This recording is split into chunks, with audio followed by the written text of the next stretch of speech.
do Pai, do Filho e do Espírito Santo. Amém. Crux sacra sit mihi lux, non draco sit mihi dux. Ad retro satana, numquam suad mihi vana, sunt mala quelibas ipse venena bibas. Em nome do Pai, do Filho e do Espírito Santo. Amém. Bom, na última aula nós trabalhamos um pouco a questão da teoria crítica e de algumas visões que a Escola de Frankfurt desenvolveu para poder ruir a civilização ocidental e seus três principais pilares que a mantêm em pé e que precisam ser, segundo eles, ruídos para que tenha o advento da nova civilização perfeita do paraíso imaginado, ou como diz Frei Beto, paraíso perdido, né? E que são Jerusalém, Atenas e Roma. E eu citei ao final da última aula, diretamente deste livro aqui, A Dialética do Esclarecimento, de Max Horkheimer e Theodor Adorno, um trecho da crítica cultural que eles fazem à própria indústria cultural da época. São alguns fragmentos filosóficos deles, das discussões que eles tinham. E aqui, então, nós vamos continuar a analisar algumas críticas que eles fazem em relação à massificação cultural, inclusive no meio da indústria dos produtos, como, por exemplo, a indústria automobilística. Nós vamos, então, ler aqui com uma certa calma e comentar um pouco a crítica de Max Horkheimer e Theodor Adorno, para vocês perceberem como a teoria crítica, que tem aquele objetivo, o qual eu já pude explicar um pouco mais detalhadamente na última aula, que é submeter a cultura em todos os seus aspectos a uma crítica incessante para dissolvê-la, ruí-la, fazer com que ela seja dissolvida, então possa ser, vamos dizer, em termos alquímicos, né, em termos dos alquimistas, coagulada novamente numa nova concepção de sociedade, no sentido da consciência dos indivíduos, para permitir a tomada, a nova sociedade, para poder permitir esta nova criação. Então, eles continuam a sua crítica falando dos produtos e da indústria cultural. Max Horkheimer e Theodor Adorno dizem o seguinte, que o esquematismo, ou seja, o modo como os produtos são produzidos, este procedimento mostra-se no fato de que os produtos são mecanicamente diferenciados e acabam por se revelar sempre como a mesma coisa, ou seja, um processo de uniformização. Ele diz que a diferença, por exemplo, entre a série Chrysler e a série da General Motors, carros, no fundo, a diferença entre a série da Chrysler e da General Motors é, no fundo, uma distinção ilusória, como já sabe uma criança interessada em modelos de automóveis. As vantagens e desvantagens que os conhecedores discutem apenas para perpetuar uma ilusão, veja, da concorrência e da disponibilidade de escolha. Então, você veja a crítica que ele está dizendo aqui, que a indústria não tem um outro objetivo em diferenciar um modelo do outro, tanto a Chrysler, que é uma marca, e a General Motors, que é outra, à época, não tinha um objetivo de suprir uma demanda de mercado com uma oferta de produtos adequados aos seus clientes, ou até potenciais clientes, para então, claro, obviamente, obter lucro, e este dinheiro que a empresa ganha vai pagar as pessoas para que elas vivam suas vidas, cada um faça o que quiser com o seu dinheiro, e cada um recebe proporcional ao seu trabalho, a competência que lhe cabe e cujas habilidades, então, são singulares para cada um dos trabalhadores daquelas empresas. Mas, na verdade, não existe simplesmente essa motivação. Segundo ele, todas essas distinções que as empresas fazem é ilusória. Então, ele dá a impressão que os empresários aqui das indústrias são, na verdade, grandes ilusionistas, grandes mentirosos, bruxos da indústria de carros, da indústria automobilística, que visam apenas ter uma distinção ilusória entre os modelos, para somente perpetuar esta cultura de consumo e de uniformização dos padrões individuais. Então, ele diz que as vantagens e as desvantagens que os conhecedores discutem servem apenas para perpetuar uma ilusão de concorrência. Veja, aquela coisa que eu expliquei da superestrutura ideológica para justificar os aspectos econômicos da estrutura está exatamente sintetizada nesta frase. As vantagens e desvantagens entre os modelos que os conhecedores discutem serve apenas para perpetuar a ilusão da concorrência, o sistema econômico, e da possibilidade de escolha, ou seja, criando uma falsa ilusão de escolha entre distintos automóveis de diferentes marcas. O mesmo se passa com as produções da Warner Brothers e da Metro-Goldwyn-Mayer, que são empresas diferentes de produção de filmes. Até mesmo as diferenças entre os modelos mais caros e mais baratos da mesma firma se reduzem cada vez mais. O que ele está dizendo que está tendo um processo de uniformização do padrão dos carros e que essas diferenças estão se reduzindo cada vez mais. Nos automóveis, elas se reduzem aos números de cilindros, pode ser 3 cilindros, 4 cilindros, 8 cilindros, 12 cilindros, com a capacidade de pessoas, 4 pessoas, 2 pessoas, 6 pessoas num carro. Uma novidade dos gadgets, que são os acessórios dos carros, tem ar-condicionado, vidro traseiro, ele tem ABS, vidro fumê, ele tem teto solar, ele tem uma roda maior, uma roda menor, mas todos basicamente são a mesma coisa. Nos filmes, por exemplo, se reduz ao número das estrelas de Hollywood, pode ter como teve, por exemplo, o filme Os Vingadores da Marvel com todos os grandes astros, ou você pode ter apenas um grande astro no filme, concentrando nele toda a atenção. Ou, por exemplo, se diferenciam os filmes com a exuberância da técnica, do trabalho do equipamento, com os efeitos especiais e tudo mais, e ao emprego de fórmulas psicológicas mais recentes, como, por exemplo, você encurtar o tamanho das cenas para manter a atenção das pessoas. Hoje, a média de tempo que uma cena de Hollywood fica no ar é 5 segundos. Isso para manter a atenção das pessoas. São técnicas psicológicas que eles fazem. Ele continua, Marx Horkheimer e Theodor Adorno. O critério unitário de valor consiste na... Desculpe, pulei um pedaço aqui. O critério unitário de valor consiste na dosagem do que ele chama de conspicuous production, ou seja, do investimento ostensivo. Os valores orçamentários da indústria cultural nada têm a ver com os valores objetivos, ou seja, com aquilo que está visível, como o sentido dos produtos. Não, os próprios meios técnicos tendem cada vez mais a se uniformizar. Então, um pouco mais para frente, ele vai mostrar, por exemplo, como essa uniformização dos padrões da indústria filmográfica irá produzir uma espécie de quebra de consciência do ser humano, porque ele acaba substituindo a sua consciência, segundo aqui a Escola de Frankfurt, pelos filmes. Ele acaba dizendo que a pessoa acaba confundindo o filme com a realidade, acaba lendo a realidade muito mais através da ótica do diretor, do roteiro do filme, do modo como ele apresenta, do que pela sua própria percepção, através dos sentidos, da realidade que se nos apresenta. Então, eles continuam dizendo, por exemplo, que o mundo inteiro é forçado a passar pelo filtro da indústria cultural. Perceba, filtro, como esse óculos aqui.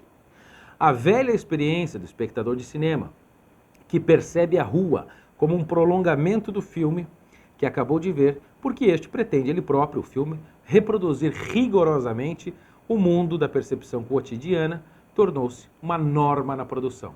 Obviamente, a esta época, não existia a computação gráfica como nós conhecemos hoje, portanto, os filmes tinham uma necessidade de relacionar-se com uma necessidade quase por incapacidade técnica de relacionar-se diretamente com a realidade, ainda que houvessem filmes de ficção, mas não da maneira, nem na quantidade exacerbada que nós presenciamos hoje. Quanto maior a perfeição com que suas técnicas duplicam objetos empíricos, ou seja, constatáveis objetivamente, mais fácil se torna, hoje, obter a ilusão, de novo, de que o mundo exterior é apenas um prolongamento sem ruptura do mundo que se descobre no filme. Portanto, o filme é um meio de fazer você interpretar a realidade segundo eles. Esta é a lógica que eles estão tentando incutir. Desde a súbita introdução do filme sonoro, porque antes o cinema era mudo, a reprodução mecânica pôs-se ao inteiro serviço deste projeto. Ou seja, um projeto de mudar a sua percepção. A vida não deve mais, tendencialmente, deixar-se distinguir do filme.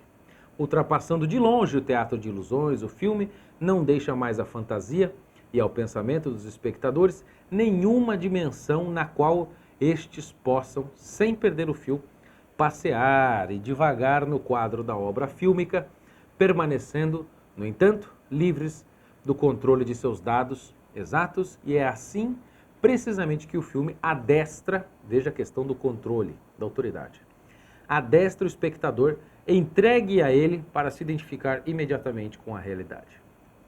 Atualmente, continuam Horkheimer e Adorno, a atrofia da imaginação e da espontaneidade do consumidor cultural não precisa ser reduzida a mecanismos psicológicos. Os próprios produtos, os filmes, etc., ele coloca aqui, paralisam essas capacidades imaginativas em virtude da sua própria constituição.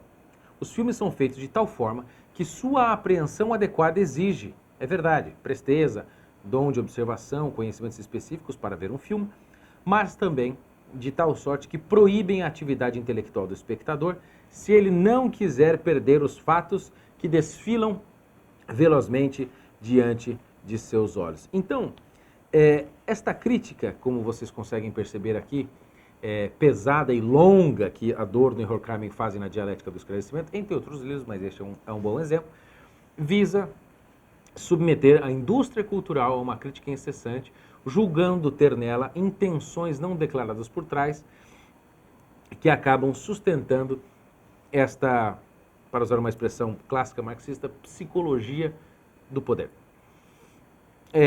Este é um exemplo claro da teoria marxista, aqui dita pelos próprios membros da escola de Frankfurt. Então, esta ideia de dizer que existe uma espécie de império da personalidade autoritária nos Estados Unidos, que se compara então à época, nos anos 30 e 40, ao fascismo italiano.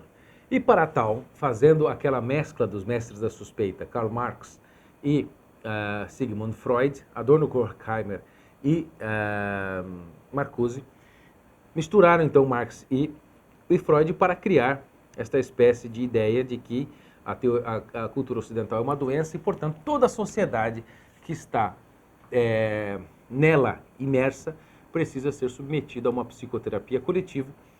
Então, eles criaram um parâmetro para calcular, para medir, para que as pessoas pudessem calibrar, vamos dizer assim, o seu nível de personalidade autoritária, de autoridade individual, o que eles chamaram em inglês de F-scale, ou seja, escala F.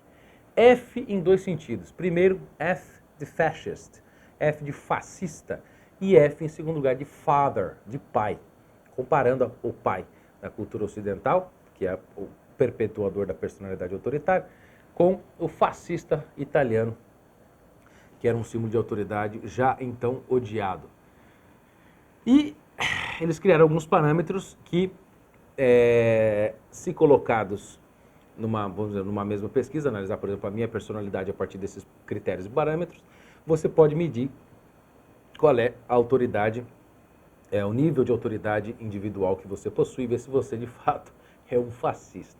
Então, eu vou aqui citar alguns exemplos criados por eles, para você perceber o nível de...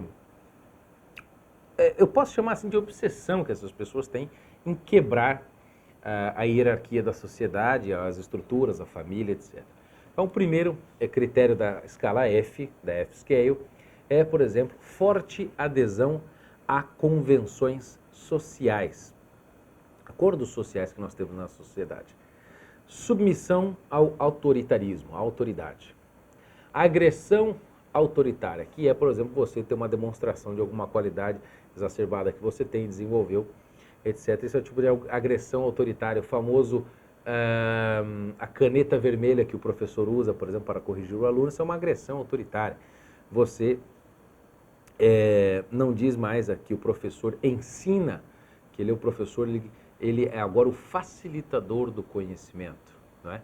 Então, por exemplo, o padre, agora muitos padres dentro da Igreja Católica, eles não celebram a missa, eles conduzem o povo junto, o povo então acaba até rezando as palavras, fazendo a consagração juntos, muitos padres fazem isso, né, erroneamente, pede para o povo falar junto às palavras de consagração, junto com o padre, etc., para o povo participar, né? O padre, então, não celebra sozinho, né? Ele concelebra com o povo.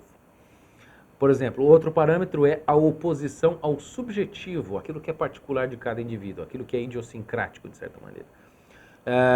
Quando você se opõe, por exemplo, ao gênero, que é uma questão absolutamente subjetiva, porque é um sentimento que você tem a respeito de si mesmo, profundamente sentido da sua própria percepção, da sua própria pessoa. Por exemplo, tem homens que se sentem mulheres, mulheres que se sentem homens, mas também tem homens e mulheres que se sentem animais, como cavalos, até seres mitológicos, como sereias, gatos, ursos, todo tipo de coisa.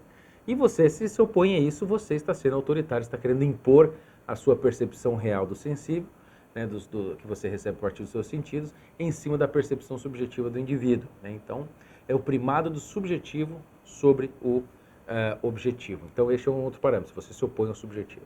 A superstição, a estereotipação é um outro parâmetro. A afirmação exagerada da força e da resistência. Então, nós temos que deixar as pessoas mais delicadas, os homens têm que ser um pouco mais emasculados, essa demonstração do homem, barba, fala grosso, tem suas posições, ele marca território, ele não vai ceder. Isto já é um traço de personalidade autoritária. A destrutividade, o cinismo, a hostilidade, por exemplo, quando um governo decide se opor a uma imigração sem controle, sem critério no seu país, uma imigração em massa sem controle, porque ele teme, né, ele tem uma certa hostilidade nesse ponto razoável em relação a certos estrangeiros que podem causar um mal para o seu país, como, por exemplo, a imigração em massa na Europa. Bom, ele está sendo hostil para com aqueles que são de fora. Então, isso também é um traço da personalidade autoritária e assim por diante. Exemplos como estes não faltam. Segundo a Escola de Frankfurt. Projeção de impulsos e, atenção, preocupação exagerada com sexo. Pois é. É engraçado que hoje, daqui nós estamos falando já mais ou menos 70 anos depois, 70 e quase 80 anos depois que essa escala F foi produzida e muito difundida no mundo inteiro, eles dizem que um dos traços da personalidade autoritária era uma projeção de impulsos e uma preocupação exagerada com o sexo. Mas veja, eles hoje, quase 70 anos depois, são exatamente aqueles que são os grandes propagadores da liberdade sexual. Os grandes propagadores das famílias de mais de duas pessoas, de poliamor, são os propagadores do sexo livre entre tantas pessoas, sem qualquer compromisso. São os detentores do sexo antes, durante e depois do casamento, né? Isso para fazer uma alusão a um poeta inglês chamado Steve Turner. São apóstolos da terapia do pecado, para dizer explicitamente o que eles creem. Mas antes, naquela época, eles falavam que se o homem, né, principalmente, se preocupasse demais com o sexo, isso significava que ele já estava começando a ser enquadrado nessa personalidade autoritária. Então, essa escala foi criada para submeter as autoridades, principalmente paterna, dentro da cultura ocidental, que segundo eles reproduz a psicologia do poder, porque a família, segundo Marx também, é a base da propriedade privada e, portanto, do Estado. Esta figura paterna, a figura da autoridade, precisa ser destruída e com ela toda a cultura ocidental, então nós temos que esvaziá-la de qualquer maneira. Essa escala é um grande exemplo, um grande componente também da teoria crítica. Então, acaba sendo criado com esse clima de suspeita, com esse clima de insegurança, de que sempre tem um motivo subjacente em alguma atitude, por exemplo, como dar essa aula para você que está assistindo. Na verdade, eu não quero ensiná-lo ou ensiná-la, eu não quero aqui passar o conhecimento, te ajudar, etc. O que eu quero aqui, por exemplo, é impor as minhas ideias e dominar você através do conhecimento que eu tenho de marxismo cultural e teologia da libertação, para que você então se torne um reprodutor desta teoria e perpetue, por exemplo, e ajude a manter em pé a Igreja Católica, que domina as pessoas com as suas ideias, com o ópio do povo, como dizia Marx. Então, assim, é esse tipo de suspeita que eles colocam o tempo inteiro nas instituições, nas sociedades, etc., que faz com que a teoria crítica tenha, inclusive, tido um certo sucesso, né? Quando, por exemplo, em janeiro de 2018, eu comecei a fazer as críticas aos eventos na Igreja Católica, na Igreja Católica, lá em Londrina, no Paraná, com o 14º Intereclesial das Comunidades Eclesiais de Base, e que comecei a criticar, teci críticas a certas alas e pessoas da CNBB, me disseram que eu tinha motivos por trás, que tinham pessoas me pagando, que eu estava fazendo aquilo para destruir a igreja, ou porque eu estava fazendo aquilo porque eu isso, porque o Bernardo aquilo, porque aquilo. Porque essas pessoas, que muitas delas eu sei, não são marxistas, não são adeptas, pelo menos conscientemente, do marxismo cultural, estão reproduzindo um tipo de raciocínio que elas não sabem que veio desta época, desta coisa. There is no mystery. There is nothing to do with espionage. I know that espionage intelligence gathering looks more romantic. It sells more deodorants through the advertising, probably. That's why your Hollywood producers are so crazy about James Bond type of thrillers. But in reality, the main emphasis of the KGB is not in the area of intelligence at all. According to my opinion and opinion of many defectors of my caliber, only about 15% of time, money, and manpower is spent on espionage as such. The other 85% is a slow process which we call either ideological subversion or active measures, активные мероприятия in the language of the KGB, or psychological warfare. What it basically means is to change the perception of reality of every American to such an extent that despite of the abundance of information, no one is able to come to sensible conclusions in the interests of defending themselves, their families, their community, and their country. It's a great brainwashing process which goes very slow, and it's divided in 4 basic stages. The first one being demoralization. It takes from 15 to 20 years to demoralize a nation. Why that many years? Because this is the minimum number of years which requires to educate one generation of students in the country of your enemy, exposed to the ideology of the enemy. In other words, Marxism-Leninism ideology is being pumped into the soft heads of at least 3 generations of American students without being challenged or counterbalanced by the basic values of Americanism, American patriotism. The result you can see. Most of the people who graduated in the 60s, dropouts or half-baked intellectuals, are now occupying the positions of power in the government, civil service, business, mass media, educational system. You are stuck with them. You cannot get rid of them. They are contaminated. They are programmed to think and react to certain stimuli in a certain pattern. You cannot change their mind, even if you expose them to authentic information, even if you prove that white is white and black is black, you still cannot change the basic perception and the logic of behavior. In other words, these people, the process of demoralization is complete and irreversible.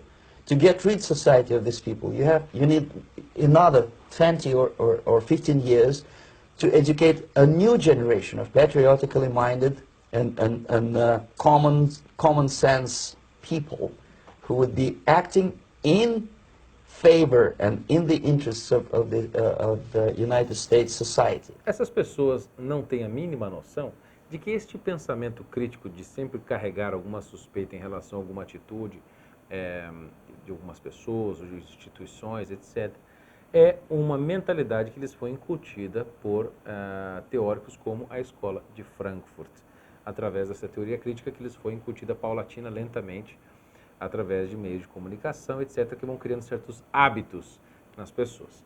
Portanto, a teoria crítica, como eu já disse, tem este intuito de criar este clima geral de suspeita, essa guerra de todos contra todos. Toda a cultura, segundo eles, deve se transformar, como observa o professor Olavo de Carvalho, neste livro aqui, A Nova Era e a Revolução Cultural. Ele diz, numa máquina de guerra contra si mesma. A cultura deve se tornar uma máquina de guerra contra si mesmo, não sobrando espaço para mais nada. A cultura inteira deve ruir sobre a crítica incessante e sobre esses outros aspectos da destruição que eles tentam fazer, mas principalmente através da teoria crítica. Este é um ponto crucial. Esta revisão que a Escola de Frankfurt fez, a partir das observações de Karl Korsch e Georg Lukács, não foi tão novidade assim dentro do marxismo, né? O próprio Joseph Stalin, logo depois da Primeira Guerra, ali, quando ele assumiu o governo, né, a chefia do partido, a União Soviética em 1927, reinou ali, né, até 1953, ele percebeu o erro de Marx. Ele era um homem, um grande estrategista militar, talvez um dos maiores estrategistas da história, e ele, desacreditado pelo fracasso da Primeira Guerra, em que eu já mencionei algumas vezes, de que os proletários não lutaram, não fizeram uma revolução armada e não mataram, né, não fizeram uma revolução instaurando uma ditadura do proletariado, mas combateram outros proletários de outros países. Stalin percebeu este fracasso e recomendava que partidos, e que o seu próprio, o partidão comunista, recrutasse, antes de tudo, milionários, intelectuais, celebridades do show business. Por quê? Ele percebeu que ele precisava do apoio desta gente para fazer a revolução. Óbvio, Stalin estava ocupado demais em manter e perpetuar, e instaurar um governo socialista, obviamente seguindo aquele lema de Lenin, né? A ditadura é o poder do Estado baseado na violência. Então ele estava preocupado demais fazendo isso no seu país, né? Por exemplo, a ideia dos campos de concentração aconteceram muito antes de Hitler executar os judeus, os 6 milhões de judeus no Holocausto nazista. A ideia dos campos de concentração, essa tecnologia, é uma tecnologia soviética que acontecia na Sibéria e em tantos outros lugares da Europa sob domínio soviético, né? Então, segundo as melhores estatísticas, como eu já disse, os próprios soviéticos mataram aí, uns dizem 40 milhões, mas algumas estatísticas mais atualizadas, porque o livro do Negro do Comunismo já foi escrito há uns anos atrás, né? As estatísticas mais atualizadas estimam até em 100 milhões de pessoas ou 80 milhões de pessoas. É gente pra caramba que eles mataram, principalmente o seu próprio povo, para manter este Estado perfeito, porque, segundo o próprio Marx, as classes e as raças fracas demais para sobreviver ao Holocausto revolucionário devem perecer. Porque importa sacrificar os homens do presente em nome da felicidade dos homens do futuro, né? Essa é a base do raciocínio revolucionário, que nada mais é do que a mudança total do mundo através da sociedade, uma revolução completa da sociedade através da concentração de poder num grupo específico que se acha imbuído desta missão de reforma total e completa, contínua e permanente da sociedade. Esta é a base da Revolução Cultural. Então, muito simplificadamente, porque o foco do curso não é explicitamente o marxismo cultural, mas é para vocês entenderem a base do raciocínio do marxismo cultural para compreender a teologia da libertação, para fazer esta passagem de um e do outro, para vocês entenderem a conexão entre um e outro. Então esta foi uma introdução muito boa, eu acredito, assim, para passar já para vocês a noção geral da Escola de Frankfurt, e na próxima aula nós vamos então entrar em Antônio Gramsci, que foi o fundador do Partido Comunista Italiano e o responsável por uma das estratégias políticas mais sutis, perigosas e de sucesso na história do movimento revolucionário aqui no Ocidente. Então, próxima aula nós teremos Antônio Gramsci.